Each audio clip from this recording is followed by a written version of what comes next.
Hello students, कैसे हैं आप लोग। उम्मीद है सब अच्छे ही होंगे। तो आज हमने जो टेंथ से अभी अभी बच्चे 11th में आए हुए हैं या जो बच्चे नीट की प्रिपरेशन कर रहे हैं उन्हें कुछ मैथमेटिकल प्रॉब्लम्स आती है फिजिक्स को समझने के लिए। तो समझने के लिए कुछ प्रॉब्लम्स आती है तो हमने आप लोगों की इस समस्या को ठीक करने के लिए यानी आपकी इस प्रॉब्लम को कम करने के लिए मैथ के कुछ छोटे छोटे पार्ट्स जिन्हें हम मैथमेटिकल टूल्स के नाम पे भी जानते हैं। और टूल तो आप जानते ही हैं कितना इंपॉर्टेंट चीज होती है? तो बस ये फिजिक्स को ओपन करने के लिए कुछ टूल्स हैं, फिजिक्स को समझने के लिए टूल्स हैं जिसे हम लोग कहते हैं मैथमेटिकल टूल्स। तो मैथमेटिकल टूल्स में ये पहला टॉपिक आपके सामने जिसे हम लोग कहते हैं ट्रिग्नोमेट्री। तो आज हम लोग बात करेंगे कुछ ट्रिग्नोमेट्री की छोटी छोटी चीजों की जिनकी आपको बहुत रिक्वायरमेंट होती है, बहुत जरूरत होती है। ठीक है भाई, तो शुरुआत करते हैं पहले से हम लोग किसके ट्रिग्नोमेट्री। तो ट्रिग्नोमेट्री की शुरुआत में देखिए सबसे पहले आपको क्या मिल गया, यहाँ पे लिखा होगा एंगल। यानी एंगल क्या होता है, तो आप 11th में जब पहुंचे होंगे तो आपने पढ़ा होगा कुछ fundamental physical quantity. Fundamental physical quantity के बाद में आपने डायरेक्ट फिजिकल क्वांटिटी भी पढ़ी, कुछ सप्लीमेंट्री फिजिकल क्वांटिटी पढ़ी। उनमें से आपको एक टर्म मिला होगा एंगल। तो बात करते हैं हम लोग इस एंगल की कि एंगल क्या है। तो एंगल देखिए, अगर हम बात करें एंगल की तो एंगल फिलहाल तो दो होंगे। दो तरीके के एंगल हम लोग जानते हैं, एक प्लेन एंगल और दूसरा सॉलिड एंगल। तो प्लेन एंगल की अगर बात की जाए तो प्लेन एंगल और सॉलिड एंगल तो आपने दो पढ़ रखे हैं, सॉलिड एंगल और दूसरा आपने पढ़ रखा है भाई प्लेन एंगल। तो आज हम लोग बात करेंगे इसी प्लेन एंगल की बात करेंगे। ठीक है भाई, फिर किसी दिन सॉलिड एंगल की भी बात करेंगे, लास्ट में उसको भी देखते हैं। तो प्लेन एंगल का मतलब है कि वो एंगल जो हम किसी प्लेन में ड्रॉ करें। प्लेन मतलब ये हो गया हमारा एक्स एक्सिस, इधर हो गया देखो वाई एक्सिस। अब ये एक्स वाई प्लेन, आप भी पेपर के प्लेन पे एंगल ड्रॉ करते हो, बोर्ड के प्लेन पे जो एंगल ड्रॉ करते हैं उसी को हम लोग क्या कहते हैं, प्लेन एंगल। अब इस प्लेन एंगल के लिए देखिए ये तो होगी भाई आर, यानी ये किसी सर्किल का छोटा सा पार्ट है जिसे हम लोग क्या कहेंगे, आर। तो ये आर हो गया। अब इसे अगर ऐसे ज्वाइन कर लिया जाए तो फिर ये रेडियस। अब ये जो आर्क लेंथ है वो सेंटर पे कितना बड़ा एंगल बना रही है, इसी को हम लोग कहते हैं आर्क अपॉन रेडियस। क्या कहते हैं इसे, आर्क अपॉन रेडियस। और इसे मेजर करके जो यूनिट इस्तेमाल करते हैं उसे कहते हैं रेडियन। समझ गए, उसे क्या कहते हैं भाई, रेडियन कहते हैं। तो बात यहाँ पे हम लोगों ने की, इसकी बात की एंगल और उसके यूनिट की। ठीक है, अब अगर यहाँ पे देखें इस आर्क को अगर हम धीरे धीरे इंक्रीज करना शुरू करें तो आर्क एक दिन इंक्रीज होते होते पूरा का पूरा सर्किल बन जाएगी। यानी आर्क को अगर हमने इंक्रीज किया तो ये इंक्रीज होके क्या बन गई, सर्किल बन गई भाई। अब सर्किल बन गई, ये सर्किल का देखो सेंटर है और रेडियस कितनी है इसकी, आर। तो भाई यहां सेंटर पे जो अब एंगल बन रहा होगा वो एंगल की मैक्सिमम वैल्यू होती है, समझ गए। और उसके लिए देखिए आर्क को भी मैक्सिमम होना पड़ा, और आर्क की मैक्सिमम वैल्यू कितनी हो गई, 2 पाई आर। आप लोगों ने ये पढ़ रखा होगा 2 पाई आर। सरकमफ्रेंस कितना होता है, 2 पाई आर। तो आर्क लेंथ हो गई यहाँ पे 2 पाई आर। तो एंगल की जो मैक्सिमम वैल्यू है वो हो गई भाई 2 पाई आर अपॉन आर कर दिया तो मिल गया यहाँ पे 2 पाई रेडियन। समझ गए भाई, क्या मिल गया यहाँ पे, 2 पाई रेडियन। तो एंगल की जो मैक्सिमम वैल्यू किसी भी पॉइंट पे है वो होती है 2 पाई रेडियन। एंगल को लिखते क्या है, आर्क अपॉन रेडियस, यूनिट इस्तेमाल करते हैं रेडियन। लेकिन अब यहाँ पे देखिए आप लोग कहते हैं कि हमने तो बचपन से एंगल डिग्री में मेजर किए हैं, तो कोई बात नहीं, हम लोग डिग्री टू रेडियन और रेडियन टू डिग्री कैसे कन्वर्ट करते हैं इनको बात कर लेते हैं इसी समय। तो देखिए अभी अभी हमने यहाँ पे लिख रखा था 2 pi radian is equal to 360 degree. तो पाई रेडियन का मतलब क्या होगा भाई, 180 डिग्री होगा। पाई बाई 2 अगर लिख लें यहाँ पे तो कितना हो गया, 90 डिग्री हो गया। पाई बाई 3 लिख लें तो कितना हो गया भाई, 60 डिग्री हो गया। और पाई बाई अगर 4 लिख डालें तो कितना होगा, 45 डिग्री हो गया भाई। तो पाई बाई 6 लिख दें तो कितना हो गया, 30 डिग्री हो गया। यानी 2 pi radian means 360 degree, pi radian 180 degree, pi by 2 radian 90 degree, pi by 3 60 degree, pi by 4 45 degree, pi by 6 30 degree. इतना तो हम लोगों ने पढ़ लिया। अब इसके बाद में देखिए भाई, इतना हम लोगों ने पढ़ ही लिया है, तो इसे कैसे कन्वर्ट करेंगे, कन्वर्जन की बात कर लेते हैं। कन्वर्जन के लिए भी हमने देखिए लिखा है कि 180 डिग्री, 180 डिग्री इज इक्वल क्या होगा, pi radian. 180 degree is equal to pi radian. तो 1 डिग्री का मतलब क्या हुआ भाई, पाई अपॉन 180, कितना होगा, पाई अपॉन 180। ठीक है, अब देखिए ये बात हमें पता चल चुकी है कि 1 degree is equal to pi upon 180 radian होता है। समझ गए भाई। अब मान लो हमें कन्वर्ट करना है, कन्वर्ट करना है किसको, हम चाहते हैं 60 डिग्री को कन्वर्ट करना, किसमें, इनटू रेडियन। किसमें कन्वर्ट करना चाहते हैं हम, रेडियन। तो जानते हैं हमें क्या करना होगा, कुछ नहीं, कुछ नहीं, बस इसी 60 डिग्री को मल्टीप्लाई कर देंगे किससे, पाई अपॉन 180 से, और रिजल्ट आ गया, फिर देंगे पाई बाई 3 हो गया। समझ गए भाई। तो 60 डिग्री इज इक्वल क्या हो गया, पाई बाई 3। देखिए पहले भी यहाँ ऐसे ही लिखा हुआ था। तो भाई जब भी हमें डिग्री को रेडियन में चेंज करना होगा, हम मल्टीप्लाई करेंगे इसको पाई अपॉन 180 से। कितनी बात क्लियर हो गई। अभी अभी हमने देखिए 60 डिग्री को चेंज कर दिया किसमें, रेडियन में, क्या आंसर आया, पाई बाई 3। क्या किया क्या हमने, 60 डिग्री को सिंपली मल्टीप्लाई कर दिया पाई अपॉन 180 से। यानी आप भी किसी डिग्री को रेडियन में चेंज करना चाहते हैं तो मल्टीप्लाई कर दो बस पाई अपॉन 180 से, सीधे आंसर आ जाएगा। ये और देख लेते हैं हम लोग थोड़ा सा इधर। मान लीजिए हमें 45 डिग्री को चेंज करना है किसमें, इनटू रेडियन लिखा हुआ, किसमें चेंज करना है, रेडियन में। कुछ नहीं करना है, बस 45 को मल्टीप्लाई कर डालो किससे, पाई अपॉन 180 से। बड़े आराम से आंसर आ गया, देखो pi by 4। Pi by 4 radian का मतलब क्या हो गया, 45 डिग्री। तो एक चीज पता चल गई कि डिग्री को रेडियन में चेंज करने के लिए, यानी change degree into radian, always multiply by pi upon 180। To change degree into radian, always multiply with pi upon 180। समझ गए भाई। तो आपका जो डिग्री है वो रेडियन में चेंज हो जाएगा। ठीक, अब इसके उल्टा बात करते हैं।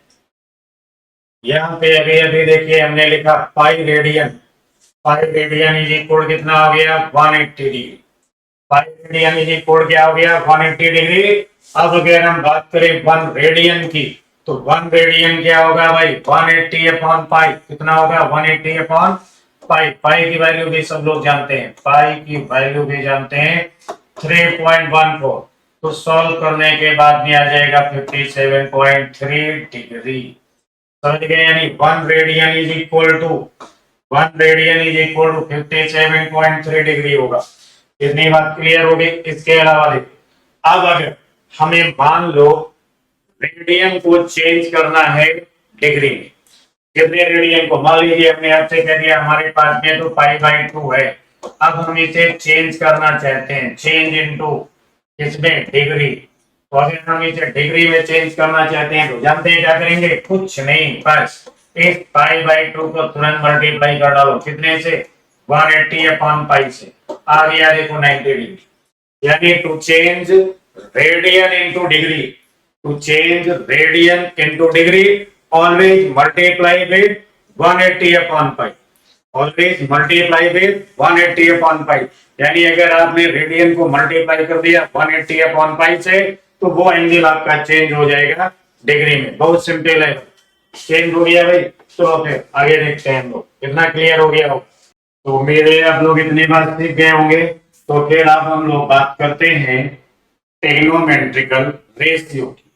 अब देखिए ट्रिग्नोमेट्रिकल रेशियो क्या होता है। तो रेशियो यानी ये राइट एंगल ट्रायंगल है, इस राइट एंगल ट्रायंगल की जो साइड्स, इन साइड के रेशियो को ही हम लोग कहते हैं ट्रिग्नोमेट्रिकल रेशियो। यानी इस राइट एंगल ट्रायंगल में देखिए ये क्या है, परपेंडिकुलर है भाई, ये तो हो गया परपेंडिकुलर। एंगल बनता कहाँ पे, बेस में, तो इस साइड को क्या कहेंगे, बेस। और ये जो सबसे बड़ी वाली साइड है इसे क्या कहते हैं भाई, हाइपोटेन्यूज। तो इन्हीं परपेंडिकुलर, बेस और हाइपोटेन्यूज का जो रेशियो होता है, इसी रेशियो को हम लोग कहते हैं ट्रिग्नोमेट्रिकल रेशियो। और ये कोई बहुत ज्यादा नहीं हो सकते हैं, आप बड़े आसानी से इन्हें याद कर सकते हो। जैसे पहला रेशियो क्या है, साइन थीटा। यानी अगर इस एंगल को हम कह रहे हैं थीटा, इस एंगल को क्या कह रहे हैं, थीटा, इसके सामने वाली साइड क्या होगी, परपेंडिकुलर। एंगल कहां पे बनेगा, बेस पे। और सबसे बड़े वाली साइड को क्या कहते हैं, हाइपोटेन्यूज कहते हैं। तो यहाँ पे जब हम बात करेंगे साइन थीटा की, तो साइन थीटा क्या हो गया, परपेंडिकुलर अपॉन हाइपोटेन्यूज। ऐसे ही एग्जैक्टली अगर हम बात करें कॉस थीटा की, तो जो दूसरा रेशियो है वो है कॉस थीटा, और कॉस थीटा होता है बेस अपॉन हाइपोटेन्यूज। और तीसरा, जो तीसरा होता है उसे हम लोग कहते हैं भाई टेन थीटा, और ये टेन थीटा होता है परपेंडिकुलर अपॉन बेस। तो ये तीन रेशियो हो गए, और तीन इनके रेसिप्रोकल होते हैं। यानी रेसिप्रोकल मतलब अब ये साइन दिख रहा है ना, तो साइन का जो रेसिप्रोकल है वो क्या होगा, कॉसेक थीटा। यानी जब हम बात करेंगे इस कॉसेक थीटा की, तो कॉसेक थीटा क्या होगा, कहेंगे 1 अपॉन साइन थीटा होगा। अब इसका अगर रेसिप्रोकल कर दे तो ये हो जाएगा हाइपोटेन्यूज अपॉन परपेंडिकुलर। तो ये भाई ऐसे ही cos थीटा का जो रेसिप्रोकल होता है वो होता है sec थीटा।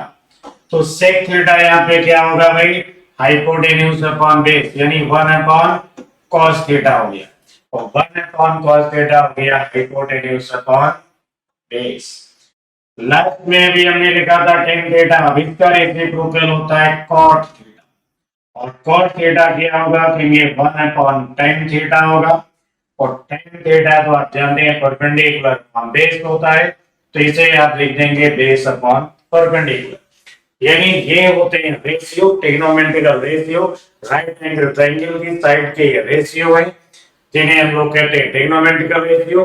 ये बेसिक तीन रेशियो हमारे पास में होते हैं, साइन थीटा, कॉस थीटा और tan थीटा। तीन इनके रेसिप्रोकल से तैयार करते हैं, cosec theta, sec theta and cot theta. तो टोटल यहाँ पे कितने रेशियो बन के तैयार हो गए हमारे पास में, 6। अब चलते हैं हम लोग आगे की तरफ, यानी रेशियो तो क्लियर हो गया भाई। तो इस रेशियो को ये छोड़ते हैं और आगे बढ़ते हैं हम लोग। तो आगे देखिए, अब ये क्वाड्रेंट दिख गया हमें। तो ये जो दिख रहा है क्वाड्रेंट, यानी ये फर्स्ट क्वाड्रेंट है यहाँ पे, फर्स्ट, इसको हम लोग कहते हैं सेकेंड क्वाड्रेंट। ये हो गया हमारे पास में थर्ड क्वाड्रेंट, और ये हो गया फोर्थ क्वाड्रेंट। तो ये चार पार्ट में डिवाइड कर लिया गया भाई। यानी यहां से लेके 90 डिग्री तक, जीरो से लेके 90 डिग्री तक सारे एंगल कहां पे होंगे, फर्स्ट क्वाड्रेंट में होंगे। और यहाँ सारी एंगल की वैल्यू पॉजिटिव होती है। इसे ए भी डिनोट कर देते हैं, क्या लिख देते हैं इसे, ए। सेकेंड क्वाड्रेंट में आ गए, यहाँ पे साइन और कोसेक पॉजिटिव होता है, बाकी नेगेटिव होता है, तो इसे कह देते हैं एस। और फिर यहाँ पे tan पॉजिटिव होता है, कॉट भी पॉजिटिव होता है, बाकी सब नेगेटिव होता है, तो इसको क्या लिखा गया टी, और लास्ट में हमने लिख दिया सी। यानी यहाँ पे कॉस पॉजिटिव होता है, तो इन्हें याद करने का तरीका क्या है, A S T C, A S T C. A का मतलब हो गया ऑल पॉजिटिव, यानी यहाँ पे sine, cos, tan, cosec, sec और कॉट, ये सब के सब क्या होंगे, पॉजिटिव होंगे। पूरे के पूरे 6 रेशियोज जो है सब पॉजिटिव होंगे। लेकिन एस का मतलब हो गया साइन, और साइन का जो रिवर्स है वो हो गया कॉसेक, ये केवल पॉजिटिव होंगे। और बाकी के सारे रेशियो यहाँ पे रेस्ट, ऑल और नेगेटिव, यानी बाकी के कौन बचे हमारे पास में, cos theta, tan theta, sec theta और कॉट थीटा, ये चार क्या होंगे, नेगेटिव होंगे। केवल साइन और कॉसेक थीटा ही पॉजिटिव होंगे। थर्ड क्वाड्रेंट की बात करें, यहाँ टी लिखा है मतलब टेन, और टेन का उल्टा जो होता है कॉट, ये दो तो होंगे पॉजिटिव, ये पॉजिटिव होंगे। रेस्ट क्या होंगे, रेस्ट नेगेटिव होंगे। बाकी के जो बचे वो सारे के सारे क्या होंगे, नेगेटिव। केवल यहाँ पे बस इतने ही पॉजिटिव होंगे। अब अगर बात करें फोर्थ क्वाड्रेंट में, तो यहाँ पे कॉस और इसका जो उल्टा होता है सेक, ये दोनों तो पॉजिटिव होंगे, लेकिन इनके अलावा जो एंगल आप जानते हैं वो सब नेगेटिव होंगे। तो भाई अगर हमें मान लीजिए cos 120 की वैल्यू चाहिए, तो cos 120 हमारा कहां पे लाई करेगा, 90 और 180 के बीच में होगा। यहाँ पे cos नेगेटिव होता है तो माइनस में वैल्यू होगी। समझिए, केवल यहाँ पे साइन और कोसेक ही पॉजिटिव होंगे, बाकी के एंगल सब नेगेटिव होंगे। तो ये था हमारा एंगल कौन कहां पॉजिटिव होगा और कौन एंगल कहां पे नेगेटिव होगा, ये जानने की व्यवस्था है। ठीक है भाई, अब हम इसके अलावा बात करते हैं आगे थोड़ा सा। तो आगे देखते हैं भाई, देखिए लिखा है values of the trigonometric ratio for some common values of theta, यानी कुछ एंगल्स यहाँ पे लिखे हुए हैं जितने हम लोगों ने 10th में पढ़ रखा है। 10th में सारे एंगल हम लोगों ने पढ़े होंगे, वही सारे एंगल यहाँ पे लिखे हुए हैं। तो ये हमें याद करना होगा, और इनको भी अगर हम याद करना चाहें तो इन्हें आसानी से भी हम याद कर सकते हैं। कैसे याद करेंगे वो देखिए, फिर आपको बताते हैं आसान सा तरीका। आसान सा तरीका क्या है, तो लौट के हम लोग यहाँ पे आ गए। मान लीजिए हमें साइन थीटा की वैल्यू निकालनी है, कहां से लेकर के 0 से 90। तो हमें निकालनी है एंगल कौन सी वैल्यू, 0 से 90। तो ये हो गया 0, साइन थीटा की वैल्यू लिख रहे हैं हम यहाँ पे। साइन थीटा 0, 30, 45, 60 और ये हो गया 90। अब इनकी वैल्यू निकालने के लिए देखिए अपने पास में कितनी उंगली है, तो हम लोग कहेंगे 4, कुछ लोग 5 भी कह सकते हैं, बट है कितनी, 4, यानी 0, 1, 2, 3, 4। तो हमारे पास में 4 उंगलियां हैं, मैंने लिख दिया भाई। क्या लिखा हमने यहाँ पे, 0, 1, 2, 3, 4। अब इन सारे नंबर्स को हम 4 से डिवाइड कर लेंगे। तो यहाँ भी 4 हो गया, यहाँ भी 4 हो गया, यहाँ भी 4, ये भी 4, ये भी। अब इसके बाद में हम इन सभी के स्क्वायर रूट लिखेंगे। तो ये स्क्वायर रूट कर दिया, और जैसे ही हमने इनके स्क्वायर रूट किए हमें वैल्यू मिलनी शुरू हो गई। देखिए 0 की वैल्यू क्या मिल गई, 0। 30 की वैल्यू क्या हो गई, 1/2। 45 की वैल्यू क्या हो गई भाई, 1/√2। और 60 की वैल्यू क्या हो गई, √3/2। और sin 90 की वैल्यू क्या हो गई, 1 हो गई। ठीक है भाई, तो हमने यहाँ 0 से लेकर 90 तक ये वैल्यू इस तरीके से कैलकुलेट कर लिया। कैलकुलेट करने के बाद इनको उल्टा करके लिख देंगे। उल्टा करके लिखेंगे यानी 1√3/2, 1/√2, 1/2 एंड 0। तो ये साइड cos 0 हो गया, cos 30, cos 45, cos 60 and cos 90।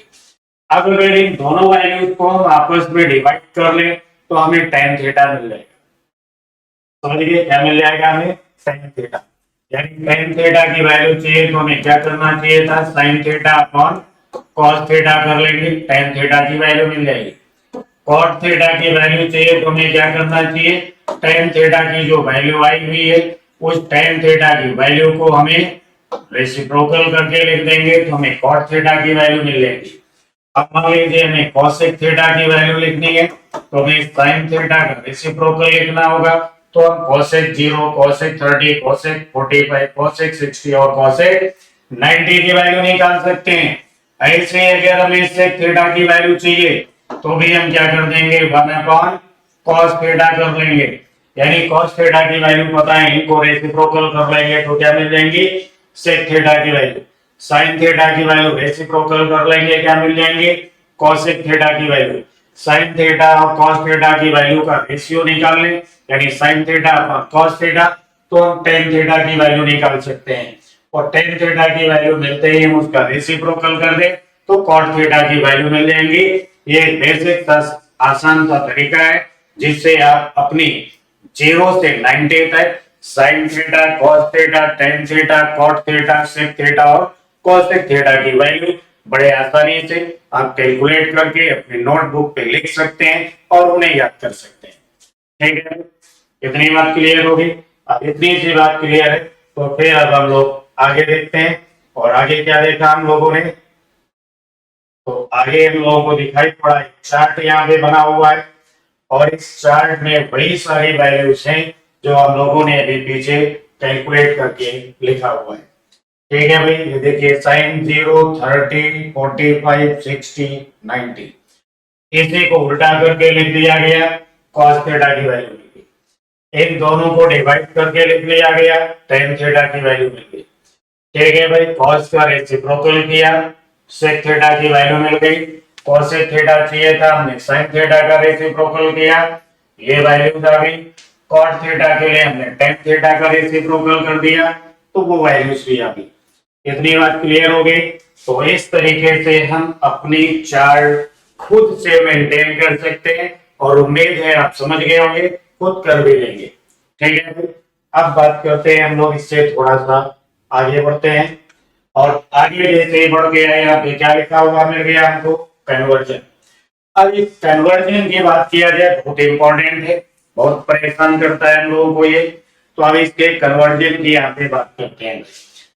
तो कन्वर्जन में ये जो साइन 90 प्लस माइनस थीटा लिखा है, तो ये 90 प्लस माइनस थीटा अगर साइन में हम कर रहे हैं साइन, तो साइन 90 प्लस माइनस थीटा, ये जो साइन है ये 90 प्लस माइनस थीटा, ये चेंज हो जाएगा किसमें? Cos theta.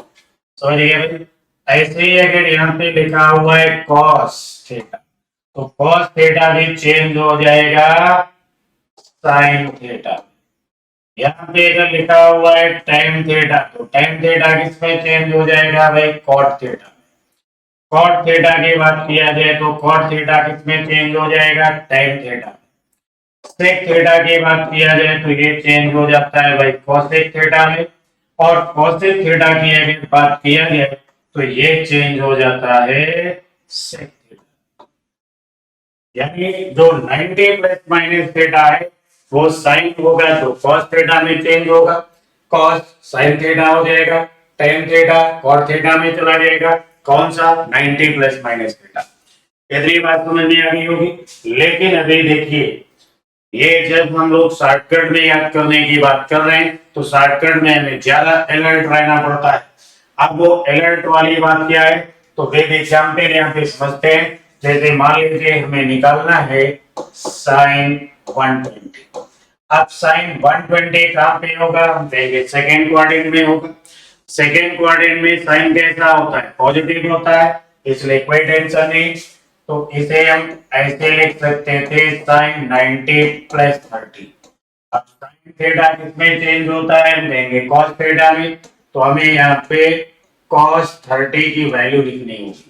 अब cos 30 की वैल्यू जो होगी वही साइन 120 डिग्री की वैल्यू होगी और cos 30 की वैल्यू क्या होगी, √3/2।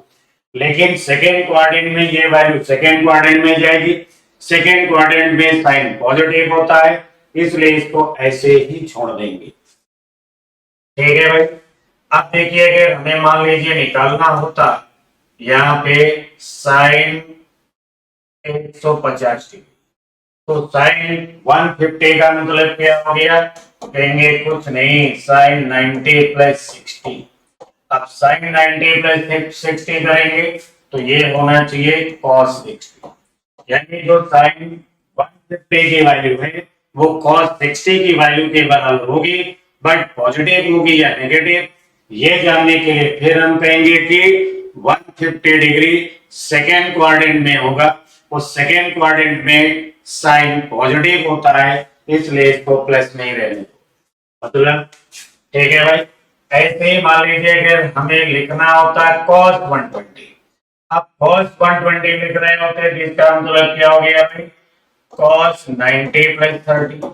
cos 90 + 30 करेंगे तो cos थीटा देखो चेंज होता है, cos थीटा किसमें चेंज होता है, sin थीटा में, मतलब ये sin 30 होना चाहिए। लेकिन अब ये cos 120 कहां पे है, सेकेंड क्वाड्रेंट में है, 120 डिग्री कहां होगा, सेकेंड क्वाड्रेंट में, और सेकेंड क्वाड्रेंट में cos थीटा की वैल्यू नेगेटिव होती है, मतलब हमें यहाँ पे माइनस साइन लगाना होगा।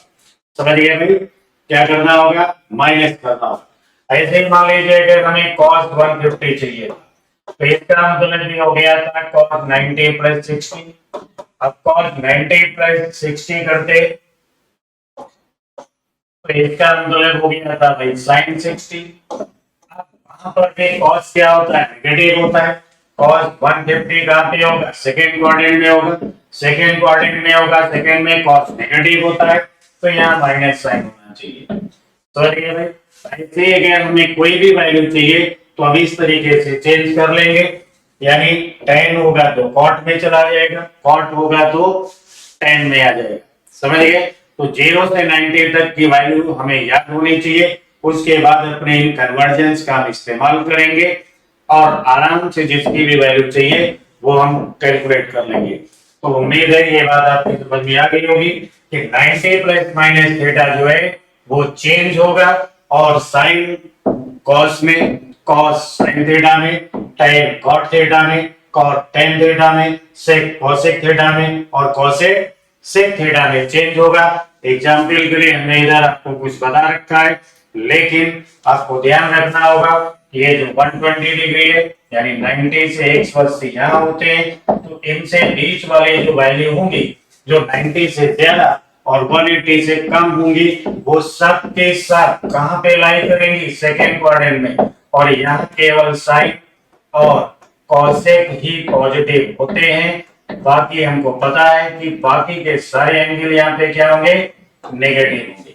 तो कॉस यहाँ पे क्या होगा, नेगेटिव, tan क्या होगा, नेगेटिव, कॉट क्या होगा, नेगेटिव, सेक भी होगा नेगेटिव। तो ये चार यहाँ पे नेगेटिव वैल्यू देंगे, साइन केवल साइन और कॉसेक ये आपको पॉजिटिव वैल्यू देंगे।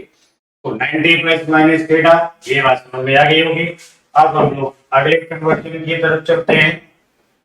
तो देखिए अगले कन्वर्जन की बात किया जाए तो यहाँ पे लिख रखा है 270 ± थीटा। अब देखिए ये जो 270 ± थीटा है ये भी चेंज होता है, ये भी चेंज होगा। तो 270 ± थीटा चेंज होने का सेम तरीका है, साइन किसमें चेंज होगा, फिर से cos थीटा में चेंज होगा, cos थीटा किसमें चेंज होगा, फिर से चेंज होगा ये साइन थीटा। तो ये tan की बात करें तो tan थीटा भी चेंज होगा cot थीटा में, और cot थीटा को अगर हम चेंज कर रहे हैं तो ये किस में जाएगा, tan थीटा में। sec थीटा की अगर बात किया जाए तो ये भी चेंज होकर के cosec थीटा की वैल्यू देगा, और cosec थीटा को अगर आप चेंज कर रहे हैं तो ये sec थीटा की वैल्यू के बराबर होगा। यानी 270 ± थीटा भी चेंज होगा, 270 ± थीटा भी चेंज होगा, लेकिन ये 270 ± थीटा जो है वो आपका 180 ये है 270 और ये है 360। तो 270 प्लस माइनस थीटा की अगर बात करें तो वो थर्ड क्वाड्रेंट में आएगा, और थर्ड क्वाड्रेंट में केवल कॉस थीटा और इसका उल्टा जो होता है सेक, ये दो केवल पॉजिटिव होंगे, और बाकी को तो हम लोग जानते हैं कि यहाँ पे सब क्या होंगे, नेगेटिव होंगे। अब मान लीजिए हमें चाहिए था साइन 300, हम साइन 300 की वैल्यू कैलकुलेट करना चाहते हैं, तो इसे हम कह सकते हैं कि साइन 270 प्लस 30 होगा।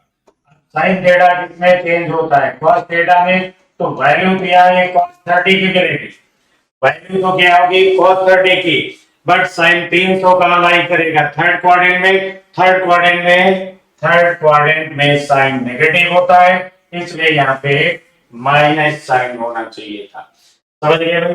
मान लीजिए हमें चाहिए था साइन 330, अब साइन 330 का मतलब हो गया भाई साइन 270 प्लस 60। ये वाला एंगल भी कहाँ है, थर्ड में है, थर्ड में साइन क्या होगा, नेगेटिव, नेगेटिव होता है साइन, इसलिए माइनस साइन, और साइन चेंज किस में होगा, तो कहेंगे cos 60, यानी वैल्यू तो एक cos 60 के बराबर होगी लेकिन माइनस में होगी। लेकिन अगर हम यहाँ पे मान लो साइन की नहीं cos की ही कैलकुलेट कर रहे होते हैं, किसकी वैल्यू, cos 300 चाहिए। अब cos 300 का मतलब क्या हो गया, तो कहते हैं cos 270 प्लस 30, यानी cos थीटा चेंज होगा, किसमें चेंज होगा, साइन में, तो यहाँ वैल्यू तो मिलेगी साइन 30 की, लेकिन अब यहाँ cos पॉजिटिव होता है तो हमें यहाँ माइनस साइन लगाने की जरूरत नहीं है, क्योंकि यहाँ प्लस में वैल्यू आएगी। समझ गए। ऐसे ही अगर हम मान लो लिख रहे होते हैं cos 330, तो cos 330 क्या होता है, cos 270 प्लस 60, cos 270 प्लस 60, तो ये वैल्यू तो हमें देगा sin 60 की, लेकिन यहाँ पे cos पॉजिटिव होता है, इसलिए पॉजिटिव वैल्यू आपको मिलेगी। समझ गए। तो इस तरीके से आप चेंज करके एंगल की वैल्यू कैलकुलेट कर सकते हैं, बट आपको याद रखना होगा कि ये एंगल किस क्वाड्रेंट में लाई करेगा, और वहां इसकी पोजीशन क्या है, पॉजिटिव है या नेगेटिव है, इसी के बेस पे आपको माइनस और प्लस साइन डिसाइड करना पड़ेगा। इतनी बात क्लियर हो गई होगी। फिर हम लोग बात करते हैं अगले कन्वर्जन की, यानी अभी तक हमने आपको केवल दो कन्वर्जन बताए, कौन सा, 90 प्लस माइनस थीटा और 270 प्लस माइनस थीटा। तो भाई 90 प्लस माइनस थीटा भी चेंज होता है, 270 प्लस माइनस थीटा भी चेंज होता है, लेकिन देखिए यहाँ पे लिखा होगा 180 प्लस माइनस थीटा और 360 प्लस माइनस थीटा, ये चेंज नहीं होते हैं। यानी साइन को छोड़ो, 180 plus minus theta, 360 plus minus theta, इनमें चेंज नहीं होता है। अब चेंज नहीं होता है, चेंज का मतलब क्या है कि अगर आपके पास में साइन थीटा है तो वो घूम फिर करके साइन थीटा ही रहेगा, कॉस थीटा जो है वो कॉस थीटा ही होगा, टाइम थीटा भी जो है वो टाइम थीटा ही बना रहेगा। समझिए भाई, कॉसेक थीटा अगर है तो वो कॉसेक थीटा ही रहेगा, कोई चेंज नहीं होगा। ठीक है भाई, सेक थीटा भी जो है वो सेक थीटा ही रहेगा, यानी इस तरीके से कॉट थीटा भी आपका कॉट थीटा ही रहेगा, यानी यहाँ पे कोई चेंज नहीं आएगा। अब चेंज नहीं आएगा तो चेंज का मतलब क्या है वो समझते हैं हम लोग। यानी देखिए ये है 180 और ये 270, तो 180 प्लस माइनस थीटा कहां पे जाएगा, थर्ड क्वाड्रेंट में। कहां पे जाएगा, थर्ड क्वाड्रेंट में जाएगा। समझ गए भाई, 180 प्लस माइनस थीटा, और 360 देखो यहाँ पे है और 90 यहाँ पे है, तो 360 प्लस माइनस थीटा यहाँ या यहाँ पे आपको मिलेंगे। समझ गए भाई। तो यहाँ पे जो वैल्यू जा रही होगी वो क्या हो जाएगी, प्लस, और यहाँ जो रहेगी वो डिसाइड करेंगे किसके अकॉर्डिंग क्या होगी। जैसे अभी मान लीजिए हमको निकालना था साइन 210, साइन 210 की वैल्यू चाहिए, इसका मतलब क्या हो गया, साइन 180 प्लस 30, क्या मतलब हुआ, साइन 180 प्लस 30, तो यहाँ से जो मिलेगा वो हमें साइन 30 की वैल्यू के बराबर होगा, लेकिन 210 डिग्री यहाँ पे आएगा, 210 डिग्री यहाँ पे आएगा, 180 प्लस किया मैंने तो यहाँ आएगा, यहाँ आएगा तो यहाँ पे साइन क्या होता है नेगेटिव, यानी माइनस हो जाना चाहिए। ठीक है भाई, लेकिन अगर यहीं पे हम कर रहे होते साइन 150, साइन 150 का मतलब क्या हुआ, साइन 180 माइनस 30, तो यहां से भी हमको साइन 30 की वैल्यू मिल गई। लेकिन अब देखिए 150 डिग्री कहां होगा, सेकेंड क्वाड्रेंट में होगा, और सेकेंड में साइन क्या होता है, पॉजिटिव होता है, तो यहाँ पे ये पॉजिटिव वैल्यू हो जानी चाहिए। समझिए भाई, ऐसे ही जब हम बात करेंगे 360 प्लस थीटा, मान लीजिए हमें 360 प्लस 30 यानी 390 डिग्री चाहिए, तो अगर हम यहाँ पे लिखते हैं साइन 390, तो ये हो गया था साइन 360 प्लस 30, तो यहाँ से जो वैल्यू मिलेगी वो हमें साइन 30 की वैल्यू मिलेगी। अब ये 360 प्लस 30 यानी 390 तो यही आ गया ना लौट करके, और यहाँ पे सारे एंगल क्या होते हैं, पॉजिटिव, तो फिर ये पॉजिटिव वैल्यू ही समझ गए भाई। तो इस तरीके से आपको कन्वर्जन करना है, यानी 90 plus minus theta, 270 plus minus theta, ये चेंज होते हैं साइन कॉस में, कॉस साइन में, टेन कॉट में, कॉट टेन में, सेक कोसेक में, कोसेक सेक थीटा। लेकिन 360 प्लस माइनस थीटा और 180 प्लस माइनस थीटा ये चेंज नहीं होते। साइन थीटा की वैल्यू देगा, कॉस थीटा की वैल्यू टेन में ही रहेगा, कॉसेक नहीं होगा, सेक में रहेगा, कॉट में रहेगा, यानी कोई फर्क नहीं आएगा। बस हमें केवल इतना सा ध्यान रखना है कि जिस एंगल की वैल्यू हम कैलकुलेट कर रहे हैं वो किस क्वाड्रेंट में है, और उस क्वाड्रेंट में उसकी वैल्यू पॉजिटिव है या नेगेटिव है। इस तरीके से हम लोग इनका कन्वर्जन करते हैं। तो उम्मीद है इतना सा क्लियर हो गया होगा, बाकी आप थोड़ी प्रैक्टिस कर लेंगे तो ये सारी चीजें आपकी 100% क्लियर हो जाएगी। अब हम लोग बात करते हैं कुछ छोटी छोटी आइडेंटिटीज की, यानी कुछ फार्मूलों की जो आप लोगों ने 10th में पढ़ रखे होंगे। वही सारे फार्मूले हमने आपको एक बार फिर से दिखाने की कोशिश की। लिखा होगा, देखिए पहला फॉर्मूला क्या लिखा है, sin square theta plus cos square theta is equal to 1, ये भी आप लोग पढ़ चुके हैं और याद भी होगा। दूसरा फॉर्मूला नीचे लिखा होगा sec square theta minus tan square theta is equal to 1, ये भी आप पढ़ चुके हैं। इसके अलावा तीसरे नंबर पे लिखा होगा, देखो cos square theta minus cot square theta is equal to 1, ये भी आप 10th में पढ़ चुके हैं। और जो लास्ट में लिखा है 1 plus tan square theta is equal to sec square theta, ये भी आप पढ़ चुके हैं भाई, समझ गए। और 1 plus cot square theta is equal to cos sec square theta, ये दोनों ही आपस में चेंज हो जाते हैं, इंटरचेंज होके बन जाते हैं। तो ये सारे फार्मूले आप लोग पढ़ चुके हैं, और ये हैं भी बहुत इंपॉर्टेंट फार्मूले, इन्हें आपको याद रखना होगा क्योंकि ये बहुत इंपॉर्टेंट फॉर्मूले हैं, इन्हें आपको याद रखना होगा। इनका इस्तेमाल फ्रीक्वेंटली होता रहता है, यानी अगर आप फिजिक्स पढ़ रहे हैं तो हर दूसरे दिन, चाहिए तो एक दिन में 2 बार, नहीं तो हर दूसरे दिन इन फॉर्मूलों की रिक्वायरमेंट आपको पड़ती रहेगी। तो ये सबसे इंपॉर्टेंट फॉर्मूले हैं, इनको कैलकुलेशन के लिए या आपकी फिजिक्स के लिए टॉप पे रखा गया है क्योंकि इनका इस्तेमाल होता है। ठीक है, अब देखिए आगे हम आपको कुछ और फॉर्मूले दिखाते हैं। तो आगे की बात करते हैं हम लोग। ये देखिए यहाँ पे लिखा है एडिशन फॉर्मूले।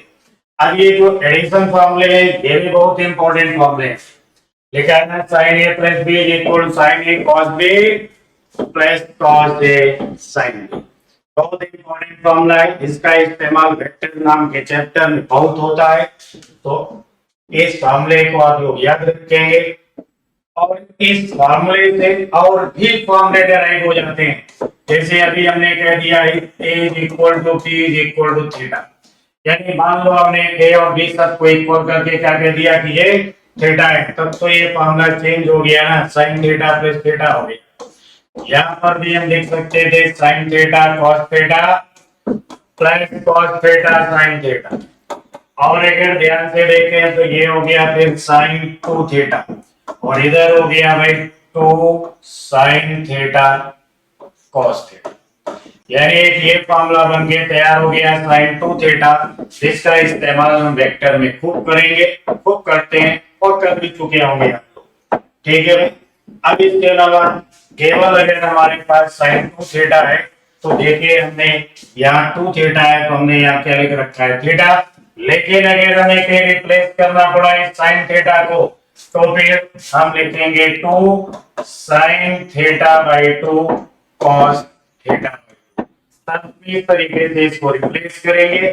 समझिए बहुत इंपॉर्टेंट फॉर्मूला है, इसलिए आप इस फॉर्मूले को याद कर लेंगे, बिल्कुल रट लेंगे इसे। समझ गए? फिर धीरे धीरे प्रैक्टिस में आ जाएगा, फिर हमेशा आपको ये याद रहेगा। अभी बात करते हैं दूसरे फॉर्मूले की। तो दूसरे फॉर्मूले में देखिए लिखा है यहाँ पे cos a plus B, cos a plus B लिखा होगा, cos a प्लस बी क्या लिखा है cos a cos b minus sin a sin b, cos a plus B लिखा है cos a cos b minus sin a sin b। ये भी बहुत इंपॉर्टेंट फॉर्मूला है, आपको याद रखना चाहिए, याद रखने लायक फॉर्मूला है। यहाँ पर भी अगर हम कंडीशन लगा लें कि a is equal to b is equal to theta, मतलब a और b दोनों इक्वल हैं। अब अगर ऐसी कंडीशन होगी तो ये हो गया देखो cos 2 थीटा, यानी थीटा प्लस थीटा क्या हो गया 2 थीटा। इधर क्या लिख रहे होते cos theta into cos theta, ये हो गया minus sin theta into sin theta हो गया भाई। तो फॉर्मूला आपको मिल गया cos 2 थीटा का कि cos square theta minus sin square theta. तो cos 2 थीटा का एक ये फॉर्मूला है, बहुत इंपॉर्टेंट फॉर्मूला है, इसे आप याद रखेंगे। इसे अगर याद नहीं होता है तो आप एक फॉर्मूले को याद रखेंगे, इससे ये डेराइव हो जाएगा बड़े आसानी से और आपको कोई टेंशन भी नहीं होगा। अब यहाँ पे अगर आप अपनी आइडेंटिटी का इस्तेमाल करते हैं, यहाँ पे क्या लिख रहे होते cos 2 theta is equal to cos square theta क्या होगा 1 minus sin square theta minus sin square theta. तो देखिए एक नया फॉर्मूला मिल गया आपको 1 माइनस 2 sin स्क्वायर थीटा। और अगर अपनी आइडेंटिटी को यहाँ पे आप इस्तेमाल करते तो फिर ये cos 2 थीटा जानते क्या हो गया था cos स्क्वायर थीटा, और sin स्क्वायर थीटा की जगह पे जानते हैं क्या लिखते हैं आप 1 माइनस cos स्क्वायर थीटा।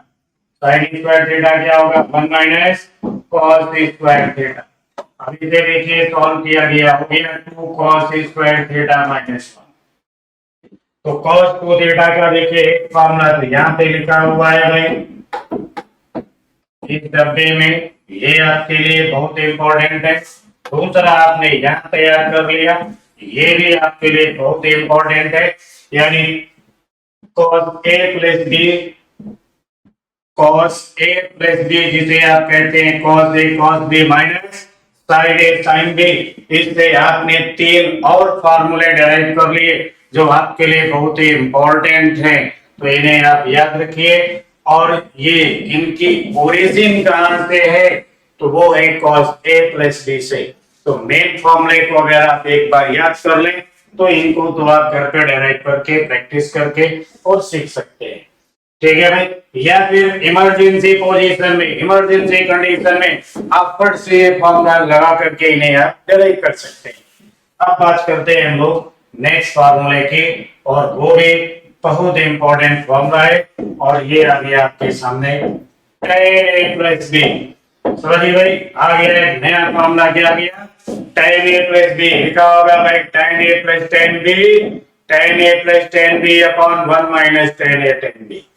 ठीक है, ये भी बहुत इंपॉर्टेंट फॉर्मूला है, बहुत सारे क्वेश्चन में इसका इस्तेमाल होता है। ठीक है, बहुत हेल्प भी करता है आपकी। यहाँ पर भी अगर आप कंडीशन लगा लें कि a is equal to b is equal to theta, तो देखो tan a प्लस b क्या हो गया tan 2 थीटा हो गया। तो यहाँ क्या लिखते हैं आप tan theta plus tan theta, tan theta plus tan theta कितना हो गया 2 tan theta upon 1 minus tan theta into tan theta. यानी देखो एक नया फॉर्मूला बन के तैयार हो गया tan 2 theta is equal to 2 tan theta upon 1 minus tan square theta. तो ये जो फार्मूला बन के तैयार हुआ ये भी आपकी बहुत हेल्प करता है भाई। कौन सा फार्मूला? tan 2 theta. क्या लिखा आपने अभी? 2 tan theta upon 1 minus tan square theta. समझ गए? तो ये डबल एंगल फार्मूले हैं जो आपको याद रखने हैं, और इनका जो मेन सोर्स है वो भी हमने आपको बता दिया कि इनका मेन सोर्स क्या है। इस मेन सोर्स को भी हटो और फुल एंजॉय करो फिजिक्स में। फिजिक्स बहुत आसान सा सब्जेक्ट होता है अगर उसके की पॉइंट्स को समझ लिया जाए, अगर उनके टूल्स को समझ लिया जाए कि जो फिजिक्स जैसा बड़ा सा लॉ उसको खोलने के लिए कौन कौन से टूल हमें इस्तेमाल करने हैं, और वो टूल्स अगर आपने समझ लिए तो आप रियली एंजॉय करोगे फिजिक्स में। ठीक है भाई, तो इतनी सी बात क्लियर होगी। अब हम लोग आगे की तरफ बढ़ते हैं, कुछ और इंपॉर्टेंट फॉर्मूले देखते हैं। तो अभी लिस्ट आ गई भाई फॉर्मूले की पूरी पूरी। अभी फॉर्मूलों को आपको बेहतरीन ढंग से याद रखना होगा भाई। जैसे लिखा है ना, साइन ए माइनस बी, क्या है? Sign A cos B minus cos A sine B. इन्हें आप बेहतरीन ढंग से याद रखिए क्योंकि इनका इस्तेमाल खूब होता है। और अगर आप ध्यान से देखेंगे तो ये सेकेंड फॉर्मूले का अभी मैंने इस्तेमाल किया है अभी। तो ये जो फॉर्मूले लिखे हुए हैं ये बहुत इंपॉर्टेंट फॉर्मूले हैं, जिनमें से इन फॉर्मूलों का इस्तेमाल प्रोजेक्टाइल मोशन में खूब होता है। प्रोजेक्टाइल मोशन में मैक्सिमम रेंज निकालने के काम आते हैं ये। दूसरी दो फॉर्मूले आपको यहाँ पे दिख रहे हैं, इन्हें जब हम पढ़ रहे होंगे वेव एंड ऑसिलेशन। जब वेव एंड ऑसिलेशन पढ़ रहे होंगे तो दो वेव को ऐड करके नई वेव बनाने के काम आएंगे, यानी दो ऑसिलेशन को कंबाइन करने के काम आएंगे। तो इन फॉर्मूलों का सबसे ज्यादा इस्तेमाल कहाँ होगा? वेव एंड ऑसिलेशन में होगा। तो ये भी फॉर्मूले जो अभी आपकी स्क्रीन पे दिख रहे होंगे ये सारे फॉर्मूले बहुत इंपॉर्टेंट फॉर्मूले हैं, और उम्मीद है कि आप इनको नोट कर लेंगे और नोट करके रट लेंगे, लर्न कर लेंगे, याद रखेंगे। समझ गए भाई? तो इसी के साथ अब हम कुछ और बातें करते हैं। तो और क्या है? और कुछ नहीं है। ठीक है भाई, तो अब और बातें जो हम आपसे करते हैं वो कौन सी बातें हैं वो भी जान लीजिए। तो वो बात ये है कि इतनी ट्रिग्नोमेट्री के फॉर्मूलों को आप याद करके अपना काम आगे बढ़ाइए और सारी चीजें आपको याद हो जाएंगी। इसके तुरंत बाद आपको नेक्स्ट जो मैथमेटिकल टूल है जिसको हम लोग कहते हैं log, algebra, sequence and series. ठीक है भाई, और सबसे बड़ी चीज जिसके लिए आप परेशान रहते हैं और वो है कैलकुलस। तो कैलकुलस इसके तुरंत बाद आपको कैलकुलस मिल जाएगा सीखने के लिए। सारी चीजें हम आपको प्रोवाइड करेंगे, बस रिक्वायरमेंट है यानी जरूरत है आपको आगे पढ़ने की।